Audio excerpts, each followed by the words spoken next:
Yan ang ulam namin. Yung sauce namin, maraming sili. Sili. Ang sarap-sarap. Ito ang papa niya.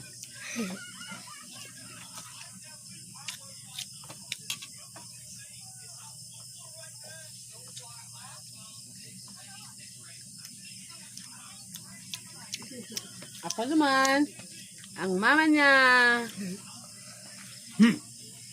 Yan ang bahay namin.